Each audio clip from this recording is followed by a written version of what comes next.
नमस्कार दोस्तों, आप सभी का जीरो टू हीरो सीरीज में स्वागत है। आप मुझे देख रहे हैं अपने favourite YouTube channel concept plus classes पे। कंसेप्ट प्लस क्लास पे क्या है, कोई भी कंसेप्ट हो बिल्कुल आसान से जो है क्लियर किया जाता है। आप सभी को पता ही है कि हमने बिल्कुल बेसिक से यानी बिल्कुल जीरो लेवल से इंग्लिश सीखने के लिए हमने क्या है, जीरो टू हीरो सीरीज की हमने शुरुआत कर रखी है। जीरो टू हीरो सीरीज में हमने क्या है, इसमें जो है 12 पार्ट हमने कवर कर ली। आज हम शुरुआत करेंगे जीरो टू हीरो सीरीज की डे 13। 12 पार्ट में हमने क्या कवर किया था कि पास्ट इंडेफिनिट टेंस का जो था हमने नेगेटिव रूल कवर किया था। अगर नेगेटिव वाक्य आ जाते हैं तो हमने इंग्लिश में कैसे ट्रांसलेट करते हैं। आज हम करेंगे डे 13 में कि पास्ट इंडेफिनिट टेंस का जो है इंट्रोगेटिव रूल। इंट्रोगेटिव रूल के अगर आपको इंट्रोगेटिव अगर वाक्य नहीं पर्सन वाचक अगर वाक्य में रह नहीं पर्सन पूछेगा, जैसे वह स्कूल क्यों गया, वह स्कूल कहाँ गया, वह कहाँ रहती है, वह किसके घर रहती है, इस तरह के अगर वाक्य पूछे जाते हैं मेरे ये हमारे क्या पर्सन पूछेगा यानी पर्सन सूचक शब्द का प्रयोग किया गया यानी वाक्य हमारे क्या है इंट्रोगेटिव यानी पर्सन सूचक है वाक्य।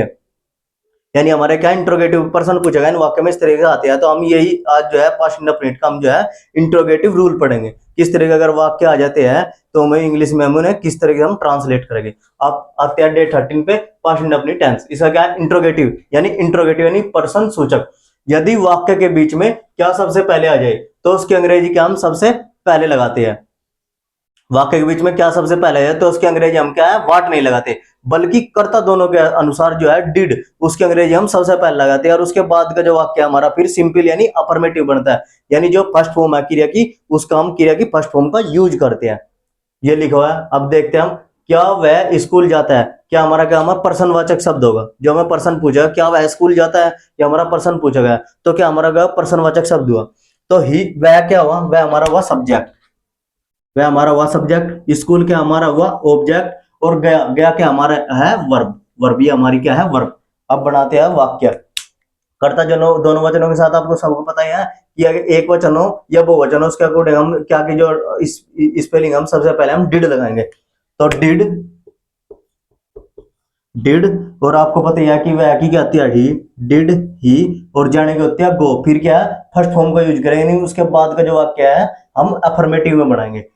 Did he go go to school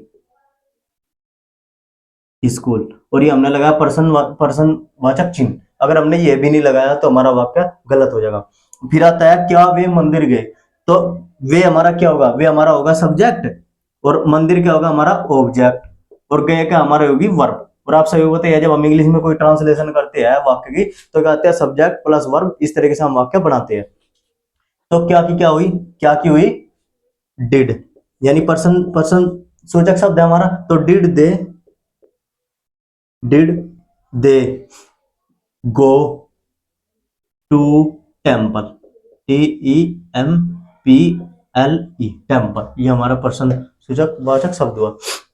अब इसमें नोट क्या है, नोट क्या है यदि वाक्य के बीच में कोई पर्सन सूचक शब्द आ जाए तो उसकी अंग्रेजी जो है हम सबसे पहले लगाते हैं। ये लिखा है द नोट, यदि वाक्य में कोई पर्सन तो उसकी अंग्रेजी क्या हम सबसे पहले लगाते हैं।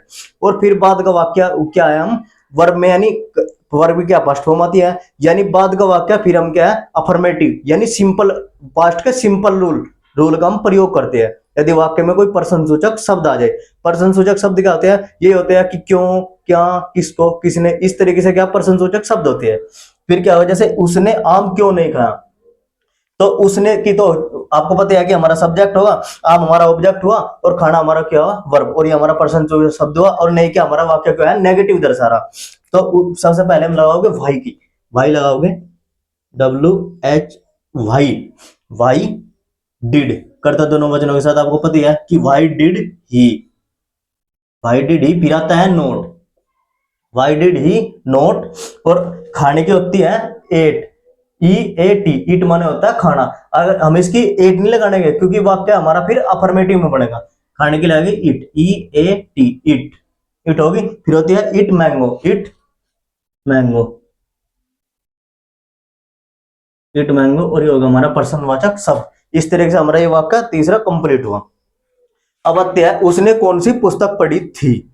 उसने कौन सी पुस्तक पढ़ी थी, अभी हमारा क्या पास्ट इंडेफिनिट टेंस में ही है।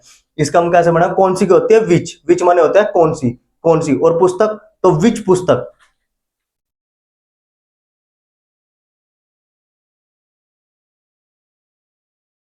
विच बुक, विच बुक, फिर क्या आती है, फिर उसके बाद में होगी विच बुक डिड, डिड आएगी, विच बुक डिड ही, उसने कौन सी पुस्तक पढ़ी थी, उसने ही, या तो यहां सी लगा लो, या तो यहां सी लगा लो, या क्या यहां ही लगा लो, क्योंकि इसमें कोई भी जो मतलब जेंडर है इसमें डिनोट नहीं हो रहा, क्योंकि उसने कौन सी पुस्तक पढ़ी थी, उसने में लड़की भी हो सका है और उसने में क्या है लड़का भी हो सका है, हम यहाँ सी भी लगा सकते हैं और ही भी लगा सकते हैं, दोनों करेक्ट है।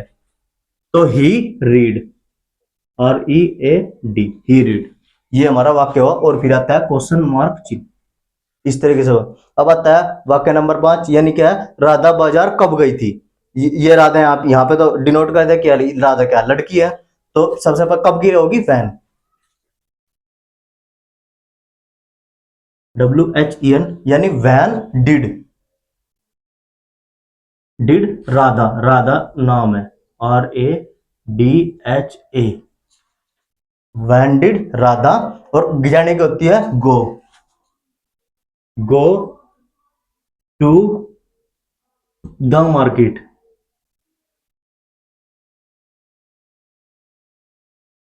क्योंकि मार्केट क्या हमारे स्पेसिफिक हो गया, यानी ये हमारा पॉपुलर स्थान होगा मार्केट बाजार, इसलिए दा लगा। फिर आता है रामायण किसने लिखी, रामायण किसने लिखी, तो किसने की होती है हुम,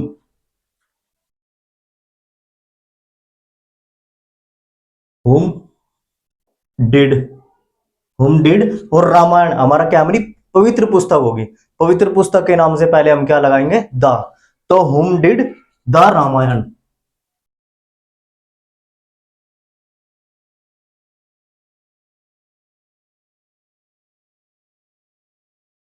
हुम डिड द रामायण। फिर आएगा लिखने की राइट,